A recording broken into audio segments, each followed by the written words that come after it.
வரும் ஆகஸ்ட் 21 வெள்ளிக்கிழமை மாலை 4 மணிக்கு சென்னை நந்தனம் YMCA மைதானத்தில் மாபெரும் அரசமைப்பு சட்ட பாதுகாப்பு மாநாடு. மேனாள் அமைச்சர் மனோ தங்கராஜ், வழக்கறிஞர் வாஞ்சிநாதன் ஒருங்கிணைப்பில் மேலாள் நீதிபதி அரிபரந்தாமன் தலைமையில் நடைபெறும் மாநாட்டில் நடிகர் பிரகாஷ்ராஜ், உச்சநீதிமன்ற நீதிபதி செல்லமேஸ்வர், பத்திரிகையாளர் சித்தார்த் வரதராஜன் ஆகியோர் உரையாற்றுகின்றனர். உரிமைக்காக ஒன்றிணைவோம், அனைவரும் வாரீர்.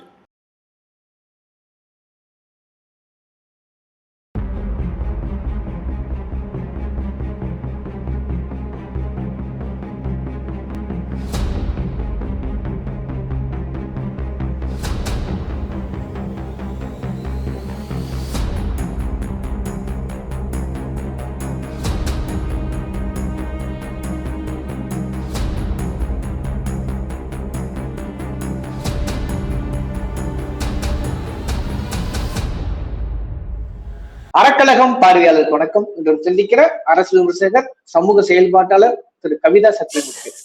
வணக்கம். வணக்கம். வணக்கம். குறிப்பா இன்னைக்கு தென்னிந்திய முதல்வர்க மாநாடு கிட்டத்தட்ட ஒரு சேர் நடந்து கொண்டிருக்கிறது. நியூஸ் என்ன, நேருக்கு நேர் சிவகுமாரை சந்திக்கிறார் சிஎம் விஜய். நேருக்கு நேர் என்ற வார்த்தையும் ஒரு கட்டமா இதை எப்படி பாக்குறீங்க? இந்த மாநாட்டுல குறிப்பாக இதோட நோக்கம் என்னன்னு சொல்றானாக்க, பரஸ்பரம் நட்பு பாராட்டுவது, இந்த போதை சம்பந்தப்பட்டமான அந்த பரிமாற்றங்கள் தடுக்கப்படுவது, பரஸ்பரம் பிரச்சனை இல்லாமல் சுமூகமாக பேசி தீர்த்துக் கொள்கின்ற பாணியில கூடுறாங்கன்னு நினைக்கிறேன்.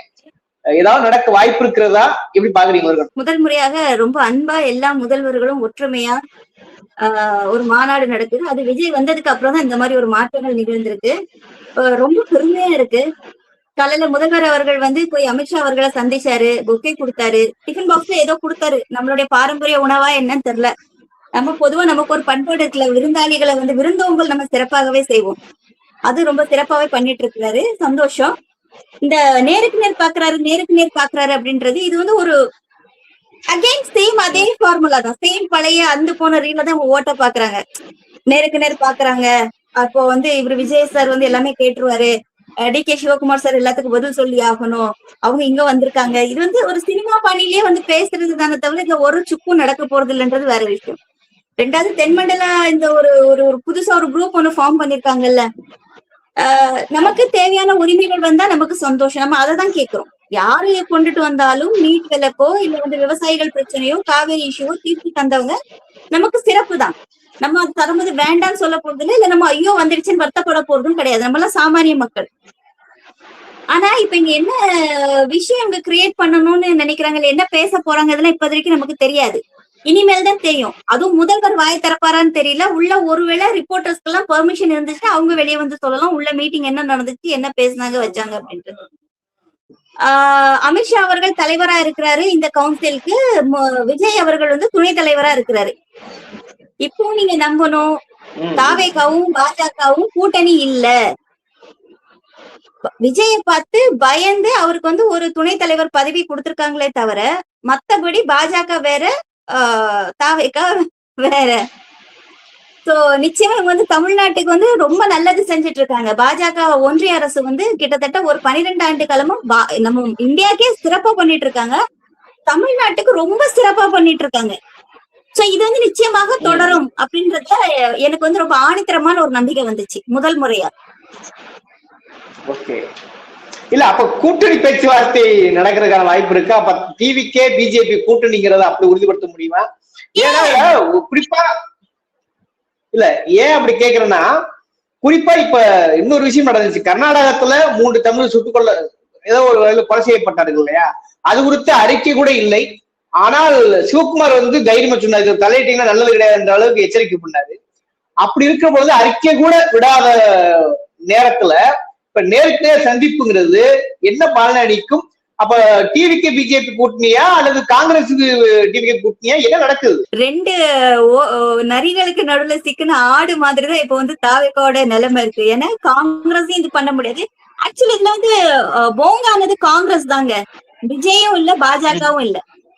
பாஜக கூட புதுசா தாவேகா கூட்டணி வைக்கணும்ன்ற எந்த அவசியமும் இல்லைன்றத நாங்க கடந்த 2 ஆண்டு காலமா நாங்க கத்தி கதறிட்டு இருக்கோம்.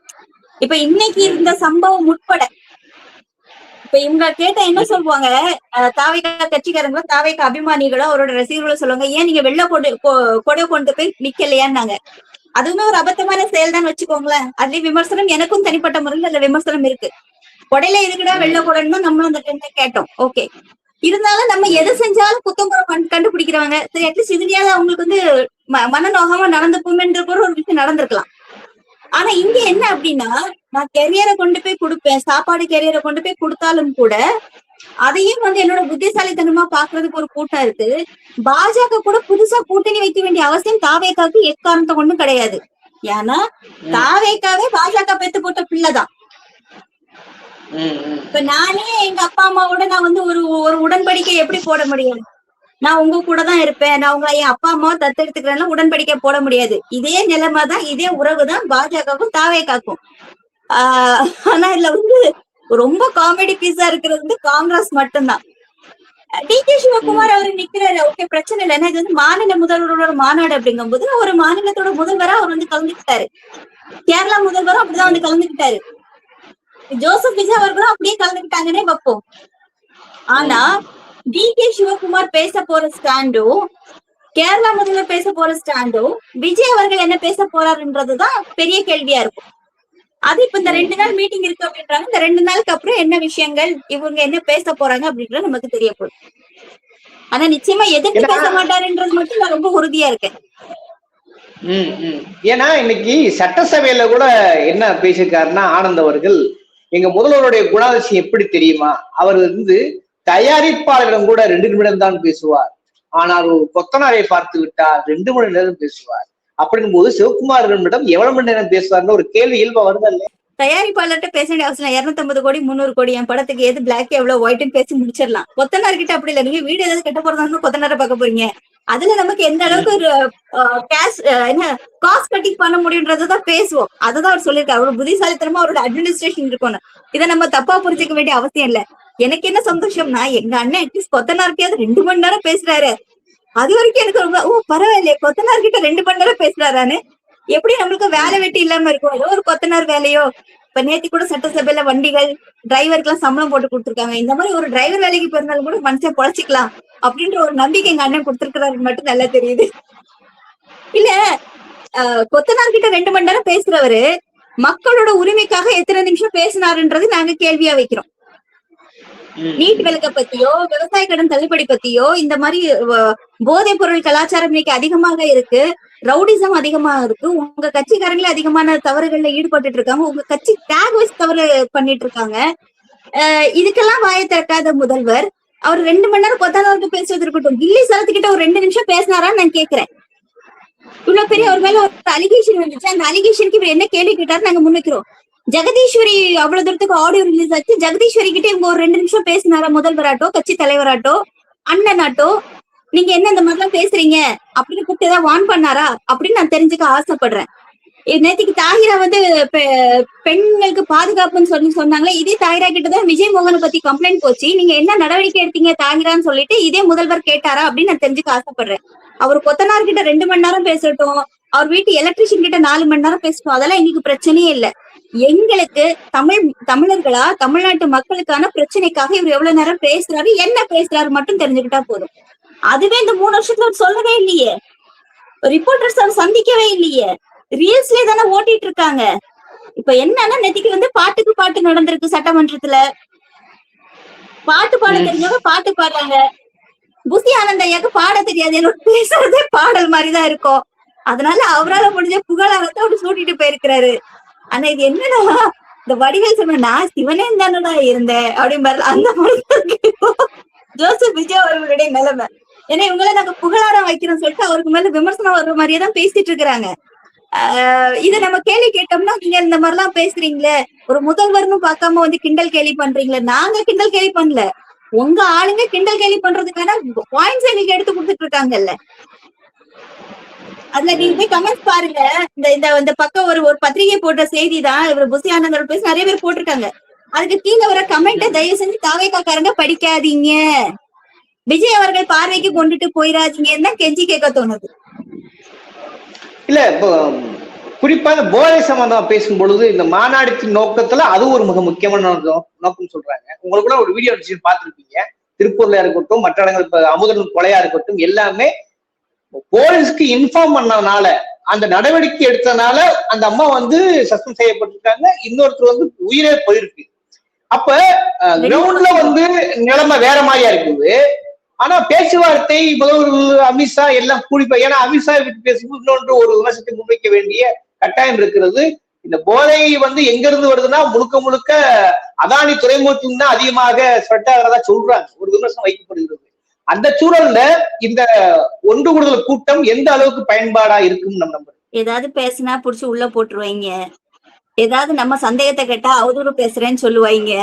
என்ன பேசுறதுன்னு தெரியல, பேசாம இருக்க முடியாது. நோ கமெண்ட்ஸ்னு அமைச்சர் ஸ்ரீநாத் மாதிரி நம்மளால சொல்லிட்டு போக முடியல. அதானி துறைமுகம் குஜராத் துறைமுகத்துல இருந்துதான் பல ஆயிரம் கோடிக்கான போதைப் பொருளை இவங்க பிடிச்சாங்கன்னு சொன்னாங்க. அதுக்கப்புறம் எலி தின்னுட்டு போயிடுச்சுன்னு சொன்னாங்க. அதெல்லாம் காணும்னாங்க. ஆனா 10,000 கோடிக்கான போதைப் பொருளை எலி திங்கிற அளவுக்கு ஒரு எலிய குஜராத்ல வளர்த்து வச்சிருக்கீங்களடான்னு ஆச்சரியமா இருந்துச்சு. இப்ப என்னன்னா, நான் மறுபடியும் சொல்றேன், போதை கலாச்சாரம் மிக அதிகமா இருக்கிறது தென் மாவட்டங்கள்ல. பொதுவா கடற்கரை சார்ந்த போர்ட் எங்கெல்லாம் இருக்கோ அங்க வந்து ரொம்ப ஈஸி அக்சசிபிலிட்டியா இருக்கு. போதை வந்து இன்னைக்குதான் வந்திருக்கு, இந்த 3 மாசத்துல தான் வந்திருக்குன்னு கிடையாது. நம்ம இதுக்கு கொஞ்ச காலமாவே நம்ம கத்திட்டு தான் இருக்கோம். தூத்துக்குடியில மிக அதிகமான போதைப் பொருட்கள் பிடிப்பட்டதுல தூத்துக்குடி முக்கியமான இடம். நல்லா புரிஞ்சுக்கணும். தூத்துக்குடி துறைமுகத்துல இருந்து எத்தனையோ கார்கள்ல பிடிபட்டுச்சு இதே திமுக ஆட்சியில. ஆனா ஒரு சில கேஸ் பிடிப்பட்டதுல பாஜக சம்பந்தப்பட்ட ஆட்கள் அதுல இருந்திருக்காங்க. இப்போ வந்து ரொம்ப முன்னாடியாச்சும் வந்து ஒருத்தர் யூஸ் பண்ணிட்டு இருந்தாங்க. ஆனா அந்த யூஸ் பண்ணதுனால ஒரு கொலையோ ஒரு பிரச்சனைகளோ அந்த அளவுக்கு நம்ம காதுக்கு நம்ம வந்து கேட்கல. இப்போ இந்த அமுதனுடைய கொலை வழக்கா இருக்கட்டும், திருவொற்றியூர்ல நடந்த மாணவனோட கொலை வழக்கா இருக்கட்டும், அந்த ஆசிரியை அவங்க வந்து கம்ப்ளைண்ட் பண்ணி அவங்கள வந்து கவுன்சில இருந்து வெளியே எடுத்திருக்காங்க. அவங்க கம்ப்ளைண்ட் பண்ணிட்டு இருக்காங்க. நான் பிட் நோட்டீஸ் வச்சு அனுப்புவேன்னு சொல்றாங்க. நேத்தைக்கு சென்னையில பட்ட பகல்ல ஒரு பையன் வந்து குத்தி கொலை பண்றான். இத வந்து நம்ம வேற ஜஸ்ட் கேங் வாரணும், அவங்களுக்குள்ள பிரச்சனைன்னு சொல்லி கடந்து போயிட முடியாது. நீங்க ஒருத்தர் அந்த மாதிரி அடிக்க முடியாது, நான் ஒருத்தர் அந்த மாதிரி அடிக்க முடியாது. அப்போ இந்த வெறிக்கு பின்னாடி என்ன விஷயம் இருக்குன்னா, நிச்சயமா போதைன்ற ஒரு விஷயம் இல்லாம இவங்களால இந்த அளவுக்கு மிருகத்தனமாலாம் நடக்கிறதுக்கு வாய்ப்பே கிடையாது. ஒரு ரேப்பா இருக்கட்டும், ஒரு ப்ரூட்டல் மர்டரா இருக்கட்டும், எல்லாமே இதுக்கு பின்னாடி ஒரு போதைன்னு ஒண்ணு இருக்கு. இன்னைக்கு இதோடைய ஆபத்து ரொம்ப ரொம்ப அதிகமா இருக்கு. அப்போ இவங்களுக்கு இப்ப என்ன ஆயிடுச்சுன்னா, ஒண்ணு கேட்டா, ஏன் திமுக பீரியட்ல இல்லையா, திமுக அவங்கள்ட்ட இருந்து வந்ததுதான், இவங்களால கண்ட்ரோல் பண்ண முடியலன்னு ஒரு பழிய மட்டுமே போட்டுட்டே இருக்கு இந்த தாவேகா கட்சியும் தாவேகா கூட்டத்தினரும். இதனால பாதிக்கப்பட போறது நமக்கு என்ன பயனா, பாதிக்கப்பட போறது நம்ம குடும்பத்தோட பிள்ளைங்க தான், நமக்கு வேண்டிய பிள்ளைங்க தான். இவங்க வந்து கட்டுப்பாடு வைக்க போறாங்களோ வைக்கலையா, எனக்கு ஒன்றிய அரசு மேல எந்த விதத்திலுமே நம்பிக்கை கிடையாது. ஏன்னா அவங்க வந்து இந்த 12 ஆண்டு காலத்துல இப்ப பாத்தீங்கன்னா டெல்லியில கிட்டத்தட்ட ஜனவரி மாசமே 20,000க்கும் மேற்பட்ட பெண்கள் காணாம போயிருக்காங்க. பல லட்சம் பெண்கள் காணாம போயிருக்காங்க. இது வந்து பாஜகவோட அரசுல நடந்தது. ரேப் வந்து ரொம்ப சாதாரணமா நடக்கக்கூடிய விஷயங்கள், எவ்வளவு கேசஸ் வந்துட்டு இருக்கு. போதைன்றது ரொம்ப ரொம்ப சாதாரணமா, கஞ்சா குடிக்கிறது, ஏன்னா அவங்களுக்கு வந்து இந்த கஞ்சான்றது வந்து ஒரு சிவபானம்னு சொல்லுவாங்க. அந்த ஹோலி அன்னைக்கெல்லாம் வந்து கஞ்சா நார்மலாவே அவங்க யூஸ் பண்ணுவாங்க. அதோட அளவுகோல் மட்டும்தான் சேஞ்சஸ் ஆகும். சோ இந்த போதைப் பொருளை ஒழிக்கிறதுக்கு ஒன்றிய அரசு அதுக்கான ஸ்டெப்ஸ் எடுக்குமான்னு கேட்டீங்கன்னா, இதை விட பெரிய ஜோக் வேற எதுவுமே கிடையாது. ஏன்னா ஒன்றிய அரசை பொறுத்த வரைக்கும் அவங்களுக்கு ஆட்சியில அமரணுமே தவிர, இங்க இந்து முஸ்லீம் அந்த பிரச்சனை இந்த பிரச்சனை இப்படியே ஓட்டிட்டு போயிருவாங்களே தவிர, இதுக்கு பின்னாடி அவங்களுக்கு வேற எந்த அஜெண்டாவும் கிடையாதுங்க. சீரியஸா சொல்றேன். பணம் சம்பாதிக்கிறது ஒண்ணு தவிர, பொறுப்புல இருக்கக்கூடியவங்க எல்லாம் பணம் சம்பாதிக்கணும். எப்படி பாஜக ஒரு வாஷிங் மிஷினோ அதே மாதிரி தாவேகா இங்க இருக்க வாஷிங் மிஷின் நம்ம சொல்லிட்டு இருக்கோம். இதுக்கு முன்னாடி வந்து எங்க குட்கா பாஸ்கர் இப்ப இன்னைக்கு அதிமுக நீங்க வந்து உட்கார்ந்து இருக்கிறாருங்க, அவர் மேல கேஸ் இருக்கு, குட்கா வழக்கு இருக்கு. இவங்க எப்படி போதை கலாச்சாரத்தை ஒழிப்பாங்கன்னு நம்ம எப்படி நம்புறது? நீங்க ஆல்ரெடி வந்து இல்ல வந்தவங்க என்ன பண்ண முடியும்? கேஸ் நடந்துட்டு இருக்கு, கேஸ ப்ரூவ் பண்ணுங்க. இந்த இந்திய அரசு அமைப்பு சட்டமா இருக்கட்டும், இந்த சட்ட அமைப்பா இருக்கட்டும், எத்தனை கல்பிரேட் தெளிய நடமாடிட்டு இருக்காங்க. ஒரு சின்ன விஷயத்த வச்சு இவங்க எப்படி எல்லாம் வெளியே வராங்கன்றத நம்ம பார்த்துட்டு தான் இருக்கோம். அதை மீறி சில இடங்கள்ல மனிதாபிமான அடிப்படையிலயோ இல்ல ஏதோ ஒரு இறை அருளாலேயோ ஒரு விஷயங்கள் நமக்கு சாதகமா நடக்குதுன்றது ரொம்ப பெரிய. ஆனா காவலையோ சட்டத்துறையோ அரசியல்வாதிகளையும் எதுவுமே நம்ப முடியாத ஒரு சூழ்நிலையில இருக்கும். அதனால இவங்க இன்னைக்கு போதை பொருளை பத்தி பேசுவாங்கனோ இல்ல போதை ஒழிச்சிருவாங்கனோ எதுவுமே நம்பிக்கை இல்லை. இங்க வெறும் 717 கடைகளை மூடணும்னு சொன்னவங்க இது வரைக்கும் அது என்ன கடைன்னு லிஸ்ட் கொடுக்கல பிரதர். சிம்பிள், டாஸ்மாக நாங்க மூடணும், நீங்க போதையெல்லாம் விட்டுருங்க, அந்த கஞ்சா அதெல்லாம் விட்டுருங்க, நீங்க நார்கோட்டிக்ஸ் ட்ரக்ஸ் எல்லாம் விட்டுருங்க. டாஸ்மாக்ல 717 டாஸ்மாக மூடுவோம்னு சொன்னீங்களே, அந்த கடையோட லிஸ்ட் மட்டும் நீங்க கொடுங்கன்னு கேட்டா இது வரைக்கும் வரல. ரெண்டாவது, இவங்க வந்து நியாயமான ஒரு அரசியல் தான் நடத்துறாங்கன்னு எப்படி சொல்ல முடியும்? நேத்திக்கு வரைக்கும் முதல்வர் சொல்றாரு, உங்களுடைய ஃபைல்ஸ் எல்லாம் என் டேபிள்ல இருக்கு, எனக்கு எப்போ ஓபன் பண்ணுமோ நான் அப்போ ஓபன் பண்ணுவேன், இடைத்தேர்தலையாவது ஜெயிக்கணும்னு நினைச்சிட்டு தான் நான் ஓபன் பண்ணாம இருக்கேன் அப்படின்னா, அப்ப நீங்க என்ன கூட்டு கலவாணித்தனமா பண்றீங்களான்னு நான் கேக்குறேன். திமுக கூட நீங்க அண்டர்டேக்கிங் வச்சுக்கிறீங்களா? திமுக பண்ண தப்ப ஒளிச்சு மறைக்கிறதுக்கு நீங்க யாரு? அப்ப என் கையில ஃபைல் வந்துட்டு, ஆனா அந்த ஃபைலை நான் வந்து செக் பண்ணலன்றது எவ்வளவு ஒரு பொறுப்பற்ற தன்மையில பதில் சொல்றாரு ஒரு முதல்வர் அவர்கள். அப்போ உங்களுக்கு சரிமா, நான் ஓட்டு போடல, ஆனா எங்க அண்ணன் வந்தோடனே மாற்றத்தை கொண்டு வந்துருவாரு, எங்க அண்ணன் வந்தோடனே எல்லாத்தையும் சரி பண்ணிடுவாருன்னு நம்பின மக்களுக்கு நீங்க என்ன பதில் சொல்ல போறீங்க? கூட்டுக்க அப்ப வந்து திருடர்களை நீங்க வந்து காப்பாத்துறீங்கன்னா அந்த திருட்டுல உங்களுக்கும் பங்கு இருக்கு இல்லையா? அப்போ இது வந்து ஓப்பனா மிரட்டுற மாதிரியான ஒரு ஸ்டேட்மெண்ட். என்கிட்ட ஃபைல் இருக்கு, எனக்கு எப்போ அப்போ உங்களுக்கு ஒரு விஷயம் தேவைப்படுதுன்னா நீங்க அந்த ஃபைலை வச்சு பிளாக்மெயில் பண்ணலாம். ஒண்ணு இல்ல, அவங்க தப்புன்னு தெரிஞ்சும் நீங்க அவங்க கூட வந்து சாதகமா இருக்கீங்கன்னா நீங்க அவங்க கூட கூட்டு கலாணித்தனம் பண்றீங்கன்றது ரெண்டு. இதுக்கு மேல மூணாவது ஒரு ஆப்ஷனே கிடையாது. அப்ப இது ரெண்டுல நீங்க என்ன சூஸ் பண்றீங்க? நீங்க நியாயமானா இருந்தா நீங்க அதை ஃபைல் எடுத்து, ஆமாப்பா எனக்கு வந்துட்டு அதை பத்தி நான் நடவடிக்கை எடுத்திருக்கிறேன், மிச்சத்தை நீங்க வந்து கோர்ட் கேஸ்ல நீங்க பாத்துக்கோங்க அப்படின்னு சொல்லிருக்கலாமே. பாட்டிலுக்கு 10 ரூபாய் பாட தெரிஞ்ச இதே முதல்வருக்கு இன்னைக்கு ஃபைல் வந்து நான் வந்து 3 வாரம் ஆச்சு, நான் என்ன ஓபன் பண்ணாம இருக்கேன்றது எவ்வளவு பொறுப்பற்ற தன்மை. இவங்கதான் போதைப் பொருளை ஒழிக்க வர்றாங்களா அப்படின்றது என்னுடைய கேள்வியோட. இன்னொரு விஷயம் என்னன்னா, சமீபமா பாத்தீங்க, சடசுல பார்த்திருப்பீங்க, AM PM பார்க்காமல் சிஎம் இருக்கக்கூடியவர் நாளைய PM சொல்லி அவங்க அமைச்சர் சொல்றாங்க. அது ஒரு பக்கம் போயிட்டு இருக்கு. இன்னைக்கு அமைச்சர் இந்த மாதிரியான இது காங்கிரசுக்கு சிக்கலாகாதான ஒரு கேள்வி வரும்போது ஒரு மாணிக்கம் தாகூர் சொல்றாரு, அது பிரதமர் சொல்றது வழக்கம் தாங்க, என்னை கூட தான் வரும்போது தொண்டர்கள் பிரதமர் சொல்றாங்க, இதெல்லாம் கண்டுக்க கூடாதுன்றாங்க. இன்னொரு பக்கம் பிரதமர் அப்படிலாம் பேசாதீங்க, அதுக்கான வாய்ப்பு இப்ப கிடையாது அப்படின்னு சிஎம் தடுக்கிறது கிடையாது. அப்ப இன்னைக்கு பாத்தீங்கன்னா நீங்க சொல்லக்கூட பாயிண்ட் பாத்தீங்கன்னாக்க பிஜேபியும் டிவிகேவும் நெருங்குவதாக ஒரு விமர்சனம் வைக்கிறீங்க. அப்ப இந்த PM கடன்கிறது கிட்டத்தட்ட உண்மைதானா? அதை எப்படி புரிஞ்சுக்கிறது? அதுக்கான முயற்சிகள் நடந்துட்டு இருக்கு. 2029ல விஜய் வந்து PM கேண்டிடேட்டா கொண்டுட்டு வரணும்ன்றது ஒரு முடிவு பண்ணி வச்சிருக்காங்க. அத தொடர்ச்சியா ஒரு ப்ரொமோஷன்ஸ் வந்து கண்டிப்பா பிஜேபி யாரு பண்றது? ஓ சரி, கண்டிப்பா பிஜேபி தான். ஏன்னா பிஜேபியோட கண்ணாசிவு இல்லாம எதுவுமே இங்க நடக்காதுங்க. இன்னைக்கு ஒரு வீடியோ நீங்க போட்டாலும் நான் போட்டாலும் ஒரு 1000 5000 தாண்டறதுக்கு முன்னாடியே பெரிய விஷயமா இருக்கும். ஆனா எவனோ ஒரு பங்களாதேஷ்காரன் விஜய பத்தி ஒரு ரீல்ஸ் போட்டா அது வந்து 6 மில்லியன் போகுது, 7 மில்லியன் போகுது. விஜய் யாருன்னே தெரியாத ஒரு இடத்துல பரப்புறாங்கன்னா, இன்னொன்னு RSS ஓட ஒரு கொள்கை ஒண்ணு இருக்கு. அந்த முதல்வர் வரக்கூடியவங்களுக்கு ஒரு வயசுக்கு மேல ரிட்டையர்ட் ஆகணும். இப்போ ஆல்ரெடி மோடி வந்து ரிட்டையர்ட் பீரியட்ல இருக்கிறாரு. அப்ப அப்படிங்கும் போது அடுத்த ஒரு ஆளை நம்ம கொண்டுட்டு வரணும். அமித்ஷா ஹோம் மினிஸ்டர் தான், ஏன்னா அவர் வந்து கிங் மேக்கர். அவர் வந்து நான் பிரதமருக்கு ஆசைப்படுவேன்னு சொல்ற ஆள் அவர் கிடையாது, அமித்ஷாக்கு கிடையாது. அப்போ அடுத்த பிரதமர் வேட்பாளராட்ட யார் இருந்தாங்கன்னா நம்ம யோகி ஆதித்யநாத் பாபா. யோகி பாபாவை தான் சொல்லிட்டு இருந்தாங்க. ஆனா உத்தரப்பிரதேசத்துல இருக்கக்கூடிய வளர்ச்சிகள் இல்ல அங்க நடக்கக்கூடிய கிரைம்ஸ் எல்லாமே நமக்கு கேள்வி கேட்டு பார்த்து அவர் மேல அந்த அளவுக்கு நம்பிக்கை கிடையாது. அப்போ இப்போ விஜய் அவர்களை வந்து பூஸ்ட் பண்ண ஆரம்பிச்சிருக்காங்க. RSSக்கு நாக்பூர் டீமுக்கு ஒரு வேலைக்கு ஒரு ஆள் வேணும். அந்த வேலையால் தான் சொல்றத மறுத்து பேசாம ஏன் எதுக்கு எப்படி என்னன்னு கேள்வி கேட்காம கையெழுத்து போடுறதுக்கு அவங்களுக்கு ஒரு ஆள் வேணும். மோடிஜி ரிட்டையர்ட் ஆக போறாரு, அந்த இடத்துல ஒருத்தரை கொண்டு வைக்கணும். நிச்சயமாக அவங்க வந்து விஜய்க்கு ஃபுல் சப்போர்ட்டிவா அவங்க இருக்காங்க, அவங்க இருப்பாங்க. இத நம்ம வந்து விளையாட்டா கிண்டலா கடந்து போகக்கூடிய விஷயமே கிடையாது.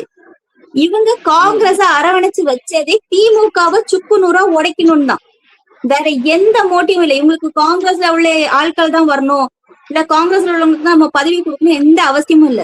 இங்கே உள்ள காங்கிரஸ் மானங்கெட்டு போய் வெறும் 5 சீட்டை தூக்கிட்டு ஓடனானுங்க. இவங்களுக்கு தலையும் புரியாது வாலும் புரியாது. அதுக்கப்புறம் ஒவ்வொரு இதா பிரிச்சு மேய்ஞ்சிட்டு போனாங்க. இதே அதிமுகல சொல்லிருந்து அதிமுகல இருக்கக்கூடிய MLAக்கள் இவருக்கு சப்போர்ட் பண்ணிருப்பாங்க தாவேக்காக்கு. ஆனா இப்ப இங்க என்ன கிரியேட் பண்ணாங்கன்னா, ஏன் அவர் அதிமுக இருந்து எடுத்திருக்கலாமே, எதனால அதிமுக இருந்து எடுக்கல? அப்ப இதுல இருந்தே புரிஞ்சுக்க வேணாமா? அவர் ஒரு கொள்கையோடு இருக்காரு. கொள்கை எல்லாம் ஒரு வெங்காயமும் கிடையாது. இவங்களுக்கு திமுகவை வந்து டவுன் பண்ணணும். இப்போ இத்தனை கூட்டணி கட்சிக்காரங்க கல்லாப்பட்டி கூட்டணின்னு சொன்ன இதே வாய் இன்னைக்கு அத்தனை கல்லாப்பட்டி கூட்டணியில இருக்கக்கூடியவங்க நீங்க பக்கத்துல உட்கார வச்சிருக்கீங்களே. இப்ப கல்லாப்பட்டி கூட்டணி இல்லையா? உங்ககிட்ட போனோம் அவங்க நல்ல கூட்டணி ஆயிட்டாங்களா அப்படின்ற ஒரு கேள்வி வருது. இவிஎம் வச்சு ஃப்ராட் பண்ணா அடுத்த இடைத்தேர்தல் வந்தாலும் தாவேக்காவே ஜெயிக்கும். ஏன் சொல்லுவாங்கன்னா, இப்போ ஒண்ணு இல்ல, முந்தா நாளே எழுச்சி தமிழர் திருமாவளவனுடைய பிறந்த நாள் விழா எடுத்தாங்க, எழுச்சி தமிழர் மாநாடுன்னு சொல்லிட்டு. அவ்வளவு கூட்டத்தை காமிச்சாங்க. இந்த கூட்டத்தை காமிக்கிறதே ஒரு மவுச கிரியேட் பண்றதுதான். எங்களுக்குன்னு இவ்வளவு ஆட்கள் இருக்காங்க, அப்ப எங்க ஆட்களால தான் திமுக ஜெயிச்சுட்டு வந்துச்சு. திமுகக்கு நன்றி கிடையாது. நாங்க அவங்களுக்கு பொறுப்பு கொடுத்து நாங்க அழகு பார்த்துட்டு இருக்கோம், உங்களுக்கு வைத்தறிச்சல். இப்ப இதே மாதிரி இவங்க கூட போன முஸ்லிம் லீகோ கம்யூனிஸ்டோ ஒரு கூட்டம் வச்சாலும் ஒரு மாநாடு வச்சாலும் இந்த கூட்டம் அங்க வரும். ஏன்னா இதுக்கு ஸ்பான்சர்ஷிப் வர்றது வேற இடத்துல இருந்து ஸ்பான்சர்ஷிப் வந்துட்டு இருக்கு. அப்போ இவங்க என்ன காமிக்கிறாங்கன்னா, திமுக ஒண்ணும் கிடையாது, கூட்டணினாலதான் திமுக ஜெயிச்சுட்டு வந்துச்சு, அந்த கூட்டணியை நாங்க வச்சிருக்கிறோம். இப்ப இவங்களுக்கு 2029 வரைக்கும் போனா போதும் பிரதர். 2029 பாராளுமன்ற எலெக்ஷன் வரும்போது எது உண்மை எது பொய்ன்றது காங்கிரஸ் கூட்டணியில் உள்ளவங்களுக்கு தெரியும். அப்ப கூட இந்த மாணிக்கம் தாகூர் வெக்கமே இல்லாம பாஜகல சேருவாரு. அப்பவும் சொல்லுவாரு, நான் பாஜகல சேரல, தாவேகால சேர்ந்திருக்கேன்னு சொல்லுவாரு. இவங்கதான் இன்னைக்கு வந்து மாநில தலைவரா இருக்காங்க. ஏன் இதுக்கு முன்னாடி காங்கிரஸ்ல இருக்க எத்தனை மாநில தலைவர்கள் கட்சி மாறி வந்தாங்க? செல்வ பெருந்தகை எத்தனை கட்சியில இருந்து போனாரு? திமுகல இருந்தாரு, விசிகேல இருந்தாரு, அப்புறம் காங்கிரஸ்க்கு போனாரு. இப்ப மறுபடியும் திமுகவுக்கு வந்துட்டாருன்னு நினைக்கிறேன். அப்போ காங்கிரஸ்க்கு வந்து ஒரு நிலைப்பாடான ஒரு விஷயம் கிடையவே கிடையாது. அவங்க அரசியல் பண்றது கொள்கை அரசியல் கிடையாது, அவங்களுக்கான ஒரு அரசியலா பண்ணிட்டு இருக்காங்க. இதே இந்திரா காந்தி அம்மையாரை எதிர்த்தவர் தான் காமராஜர். ஆனா இந்திரா காந்தி அம்மையாரை கும்பிடக்கூடியவங்க இன்னைக்கு சொல்லுவாங்க எங்களுக்கு காமராஜர் ஆட்சி வேணும்னு சொல்லுவாங்க. ஏன்னா இன்னைக்கு காமராஜரை தனியா பார்த்து நீங்க அரசியல் பண்ண முடியாது. காங்கிரஸ்க்குன்னு ஒரு அடையாளமே கிடையாது. கக்கன் காமராஜர் ஐயாவை தவிர இவங்களுக்கு ஒரு அடையாளம் கிடையாது. காமராஜர் ஆட்சி வேணும், காமராஜர் ஆட்சி வேணும்னு காமராஜர் இருந்து 50 வருஷமா கத்திட்டு இருக்கக்கூடிய ஒரு பைத்தியக்கார கூட்டம் காங்கிரஸ் கூட்டம். சரி, நான் கேக்குறேன், இன்னைக்கு அமித்ஷா வந்த உடனே டிஃபன் பாக்ஸ கொண்டுட்டு போய் கொடுத்து பார்த்து சிரிச்சு போட்டோ எடுக்க தெரிஞ்ச முதல்வருக்கு, பொதுவா வந்து முதல்வர்கள்லாம் ஒருத்தர் வர்றாங்கன்னா ஏர்போர்ட்ல போய் ரிசீவ் பண்ணுவாங்க, அபிஷியலா ரிசீவ் பண்ணிட்டு வந்துருவாங்க. இல்ல அந்த மீட்டிங் ஹால் ஆனாலும் கூட ஒரு அபிஷியல் ஒரு இருக்கும், அந்த டைமுக்கு போவாங்க, ஒரு போட்டோ ஷூட் எடுப்பாங்க, அதுக்கப்புறம் வந்து அவங்க சீட்ல வந்து உட்காந்துருவாங்க. லஞ்ச் பேக் கொடுக்குற அளவுக்கான ஒரு க்ளோஸ்னஸ் அது இருக்கு, ஒரு நல்ல பண்பு. அதை குறையாவ நான் விமர்சனம் பண்ணல. ஆனா இவரு சோனியா காந்தி அம்மையாரும் ராகுல் காந்தியும் விருந்துக்கு அழைச்ச போது இவர் முத டெல்லி போயிட்டு சந்திக்காமலே வந்தாரு. அப்பவும் நம்ம விமர்சனம் வச்சோம். மோடிஜிய 10 நிமிஷம் பார்த்தாரு, 10 நிமிஷம் கூட இவரு சோனியா காந்தி அம்மையாரையோ ராகுல் காந்தியோ ஒரு பார்க்க போகல. அப்பவும் இங்க இருக்கக்கூடிய காங்கிரஸ்காரங்க எதுவுமே கேட்கல. இப்ப மாணிக்கம் தாகூருக்கு பிரதமரா வந்து ராகுல் வந்தாலும் ஒண்ணுதான், விஜய் அவர்கள் வந்தாலும் ஒண்ணுதான். இவரு சேஃபா இருக்கிறாரு, அவ்வளவுதான் அவரு பாப்பாரு. அவரு வந்து காங்கிரஸோட மொத்த உருவம் மாணிக்கம் தாகூர் கிடையாது. அப்படி காங்கிரஸோட மொத்த உருவமா அவர் தன்னை நினைச்சுக்கிட்டாருன்னா இந்த எலெக்ஷன்ல இவ்வளவு கேவலமான வேலைகளை அவங்க செய்யவே மாட்டாங்க. மறுபடியும் என்னோட ஒரே அலிகேஷன் அதுதான், இவங்க முதல்லயே எலெக்ஷனுக்கு முன்னாடியே கூட்டணி வச்சிருக்கணும். கூட்டணி வச்சு ஜெயிச்சு கவுண்டிங் நடந்துட்டு இருக்கும் போதே எட்டி புறவாசல் வழியா ஓடி போக மாட்டாங்க. ஒரு கட்சியை நடத்தக்கூடியவங்க தனக்குன்னு ஒரு மாண்பை யோசிப்பாங்க. அப்ப இந்த கூட்டங்களுக்கு அதெல்லாம் ஒரு விஷயமே இல்லை பிரதர். பாஜக என்னெல்லாம் சொல்லி கொடுத்தாங்களோ விஜய் அவர்களுக்கு, விஜய் அவர்கள் அதை சிறப்பா வழி நடத்திட்டு இருக்காரு. அதனால இப்போ காங்கிரஸ் இருக்கு, அது இருக்கு, இது இருக்கு, பிஜேபியோட ஒரு உறவுல இல்லை அப்படின்னா பிஜேபிக்கு ஓட் பேங்கிங்க உடைக்கணும், அவ்வளவு ஒண்ணுதான். இதே அரவிந்த் கெஜ்ரிவால தூக்கிட்டு வந்தது பாஜக தான். பாஜகவோட கண்ணசைவு இல்லாம அரவிந்த் கெஜ்ரிவால் வந்திருக்க மாட்டாரு. கடைசி அரவிந்த் கெஜ்ரிவால் என்னெல்லாம் பண்ணாங்கன்றது நமக்கு தெரியும்.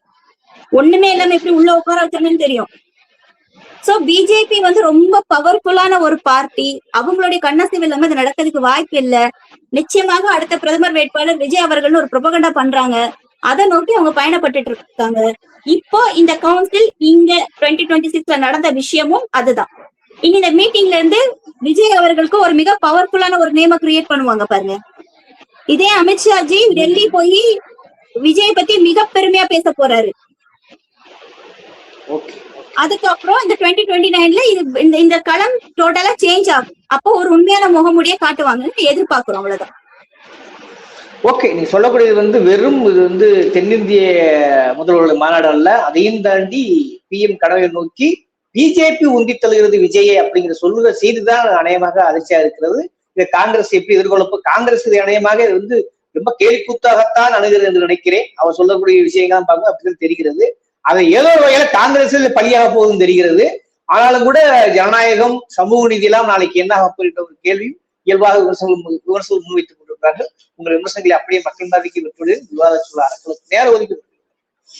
நன்றி பிரதர்.